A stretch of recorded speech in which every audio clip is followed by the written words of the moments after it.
Lumière Kaboulo TV, Lumière Kaboulo TV, Lumière Kaboulo TV. Réflexion avec R9, Fabrice R9, Fabrice. Mobali Madeo, Balingaka, moi c'est Lolenga Ninyango, Nengo Salanga Yeleki Makasi, Kaboulo TV, yo, Lumière Kaboulo, réflexion. Réflexion, double CD Fantomas, Mayo. Il est là, il a toujours. Barbito s'abonne, chaîne les amoko. Ça c'est dit, Maboko, t'as un an à s'abonner. Bon, mon yango, YouTube, aux Zavana, Moko Gaga, réflexion, trop bandé, réflexion, réflexion, lumière Kamboul, Yangwana, Balai qui est ça la biso bien, tous en ciment pour. Et ça la G. Bongo. Toujours. Réflexion, Lumière Kambolo TV. Chaîne les amoko, vous s'abonner, vous avez cité Lumière Kambolo TV. Bonjour, Nabiso Banso. Les Alingan de Konabino, Nabengami na Kombo ya Kambulu. Na salaka na émission na chaîne télé Oye Bengami Réflexion. Chaque samedi na 19h30, vous pouvez biso kuna na.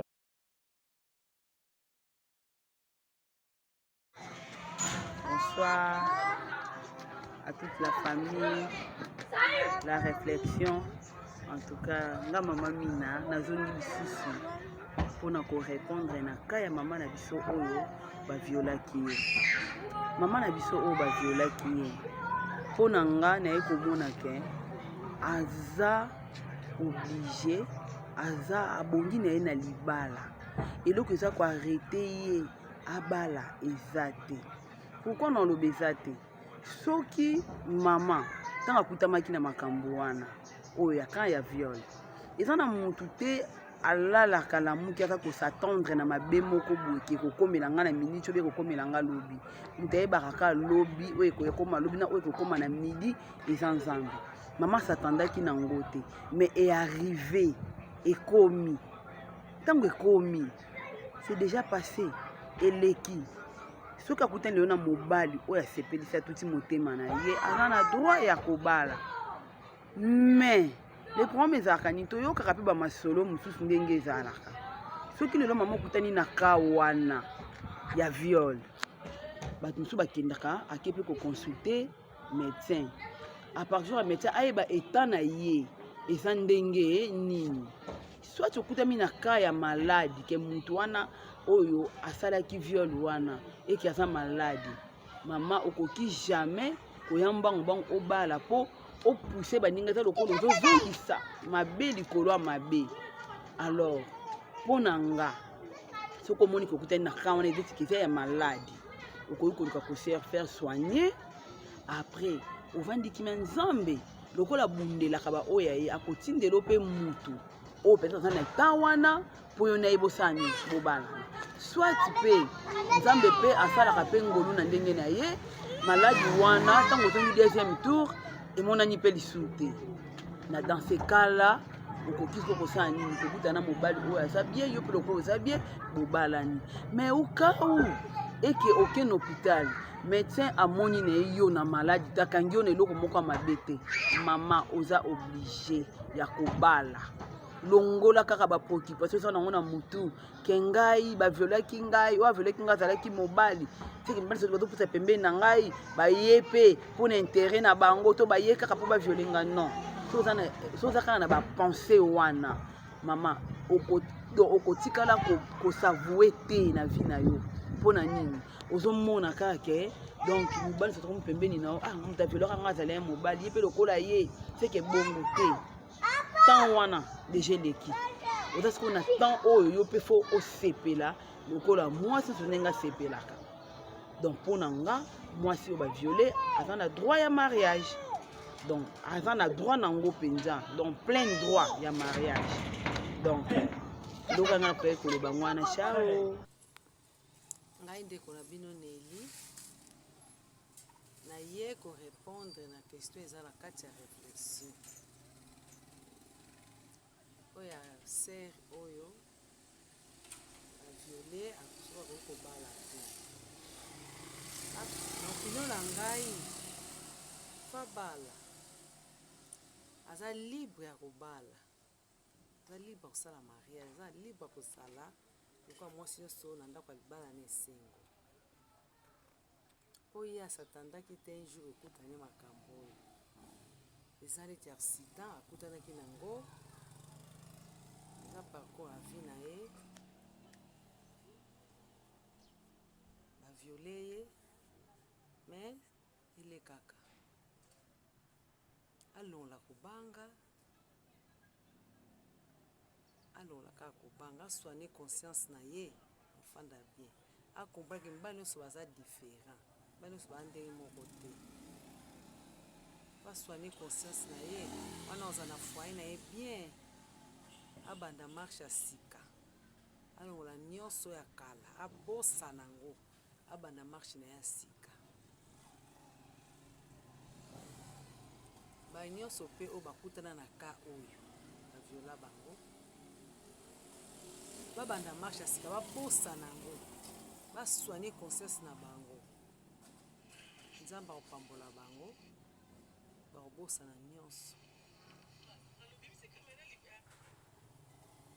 Mpona ngai yango wana nayaki na azala libre ya kobala, azala bien, abosana nyonso oyo eleka, abanda marche ya sika elongo na Jésus.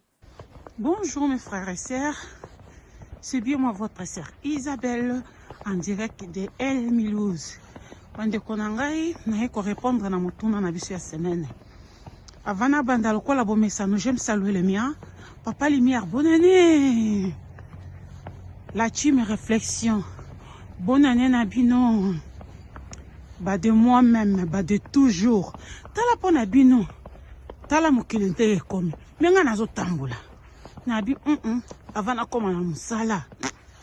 Qui pleuve ou qui neige. Non sala ka vidéo. Pour na ba de moi-même, pour na ba de cœur, ba de dedans, ba toujours abonner. Je vous aime tellement beaucoup. Je sais que vous m'aimez aussi. Voilà. Mutuna na biso ezalaki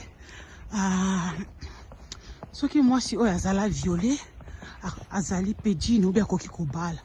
Ou bien azali mwasi oyo bakoki pe kobala. Oui. Oui, azali mwasi lokola basi nyonso. Kozala violé ezalaka volonté te. Kozalaka violé ezalaka eloko moko bo esalemaka. OK? Esalami mais ezalaka volontaire te. Donc bazalaka ba victime. Bato nyonso baleka na étape wana bazala ba victime. Donc bazali bato moko ya ko bercer vraiment. Moi je vous comment je peux dire ça? Hein, je vous soutiens automatiquement.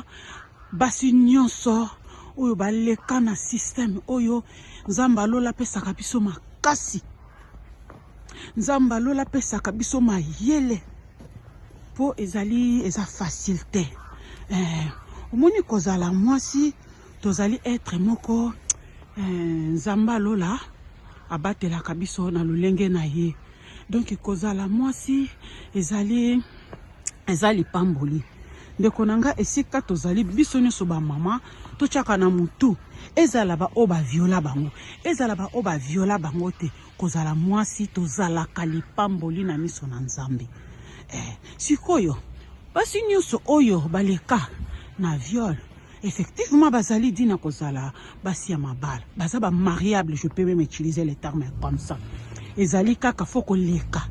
Selon ngai, wana réflexion na ngai Isabelle, faut que les cana na délivrance, on peut utiliser les termes tout court comme ça.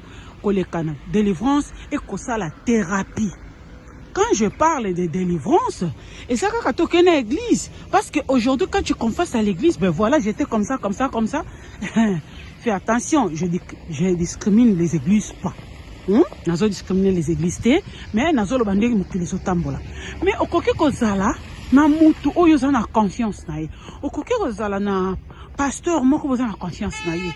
Ou bien nde nazo bakaka mutu mo za na confiance na ye, oza na capacité au sololi, au confesser, bo bondeli eleki na. Donc na cadre wana.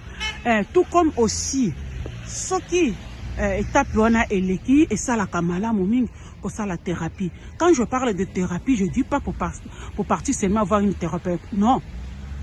Kaka mutu o solana eh bien thérapie c'est quoi? Thérapie zali solo, zali dialogue moko bona mutu pour avoir une expérience dans quelque chose. Je peux dire comme ça. Donc voilà, kokutana ba aider on a thérapie, ko solo là vraiment ko bimisa nyons et quelque chose de ko tikala na kandate. Ezalaka inoubliable, j'étais avec une sœur, je parlais avec elle. C'est une sœur que je respecte beaucoup, vraiment, c'est une dame extraordinaire. Voilà. Alors baki nanga lobi sœur Isabelle. Oui. Na koki kolongola kanda mais c'est inoubliable. Mais puis c'est ngabi tout à fait. Zambalola abomba kabino, Zambalola pesa kabino makasi. Donc pour nangai pour nangande bomoni ezo continuer connaître on dirait que bandi ko ya makasi pour nangai ezali ke kosa la thérapie ko solola kolongola kanda malgré ndenge ko la baki ke ezala inoubliable mais kolongola kanda po yo vivre eza pona mutu wana te ezali pona yonde o vivre. Ba papa, message ya mukuse pona ba papa na ngai pona ba grand frère na ngai que j'aime beaucoup. Ba papa, je vous dis comme ça, bazali mariable. Bazali basi lokola basi nyos. Ma maman bozalaka mariable. Bozali basi lokola basi nyos et je vous respecte parce que bozali ba femme forte. Nzambalola apambola biso to mona na la prochaine. Ah voilà, ndeka toto kolba na ebandeli. Qu'il pleuve ou qu'il neige, biso toujours na réflexion. Pour na abonner na biso ba de moi-même, ba de cœur, ba de dedans. Pour ezalaka kaka. À vous. Bonjour, bonjour. Bonjour la famille, la réflexion. Ezangai Dina la Rose. N'a ko répondre na question ya moi c'est au ba violer ceux qui a koki kobala. Pourquoi pas moi c'est au ba violer abalate. Azana droit ya kobala. Parce que si tu le na viol les amuntu au ba forcer mais loko moko muta satanda ki te to mutu alinga ki te. Loko la yepe ba força ki ye. Na loko ya sepele ki na ngote loko la viol. Azana droit kobala. Ezaka ka problème ke ye. Abosana, alongola makambo wana mutu na ye. Azana droit ya kobala pe ya kovanda kimia na mobali na ye. Parce que asatanda ki na ngote. A konta ki na ngote.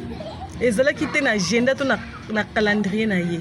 Eze loko wana sibitima e komeli ye. En tout cas pour ngai na mukuse azana droit ya kobala.